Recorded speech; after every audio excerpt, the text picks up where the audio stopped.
Imam Ibn Athaillah pada bab ikhlas ini mengatakan engkau yang taat kepada Allah itu lebih butuh kepada ampunan Allah, butuh kasih sayang Allah dibanding orang yang bermaksiat.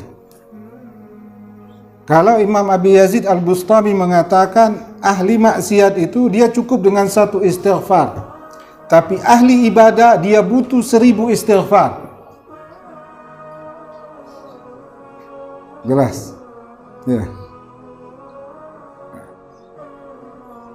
Kita ini yang di masjid, kita yang sholat ini, ya, kita yang lebih butuh maafnya Allah, ampunan Allah dibanding ahli maksiat itu.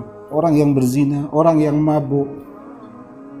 Mereka orang yang mabuk, orang berzina, satu istighfar cukup. Tapi orang yang sholat ini perlu 1000 istighfar.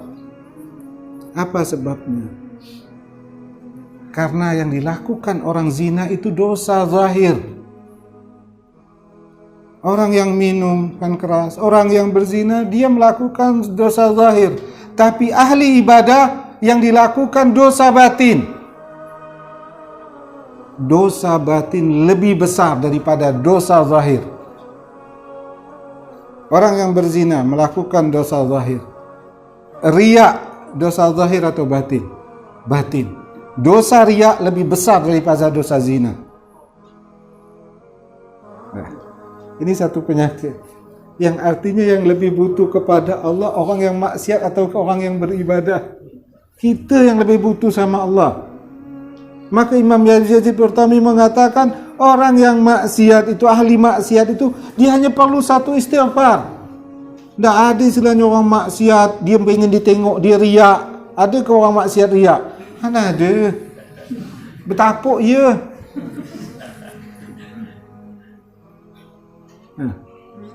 Tapi orang yang beribadah ada riak. Dan riak itu lebih besar dosa daripada dosa zahir.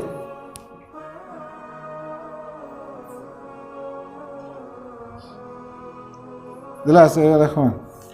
Ya. Fayukhafu alaihi, ditakutkan orang yang taat itu antan kaliba ta'atuhu maksiyah, ditakutkan ketaatan itu berubah jadi maksiat. Dia solat karena riya, solat ini taat bukan riya, karena riya solatnya ini membuat dia masuk ke neraka, disiksa. Balik ketaatan itu berubah jadi kemaksiatan.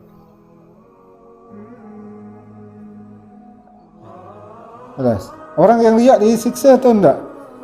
Dosa besar atau enggak? Jadi solatnya itu ketaatan berubah jadi kemaksiatan. Ya. Wala yash'ur bidzalik. Yang lebih celakanya dia enggak merasakan hal itu.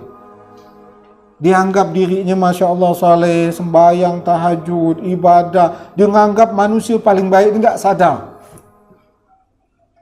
Kalau orang yang melakukan dosa zahir berzina, dia merasa diri kotor, merasa diri hina. Orang yang taat ni kadang tidak sadar dengan apa yang terjadi. Dia merasa sudah bagus gak diri, semuanya bagus gak. Bahkan dia menganggap dirinya seorang soleh, padahal dia tidak sadar. Yang butuh kepada ilmu Allah ini yang mana? Yang taat. Kalau orang ahli maksiat tahu dia maksiat. Ada orang berzina tak tahu dia melakukan dosa? Tahu dia. Orang minum tahu kan melakukan dosa? Tahu dia. Tapi ahli ibadah ni dia tak tahu. Kadang dia riak, kadang dia sombong. Dia tak tahu. Dan dia menganggap diri salihin. Orang ahli ibadah, orang ini tidak sadar. Maka orang yang taat dia lebih butuh kepada maafnya Allah, kepada ampunan Allah, kepada belas kasihan Allah. Maka Imam Abi Hasan Asy-Syadzili mengatakan barang siapa yang tidak peduli dengan ilmu-ilmu ini, yaitu ilmu dengan kebersihan hati agar tidak sombong, agar tidak riya, mata musirran alal kabair, ditakutkan dia ini mati dalam keadaan dia pelaku dosa besar dan dia tidak mengetahuinya.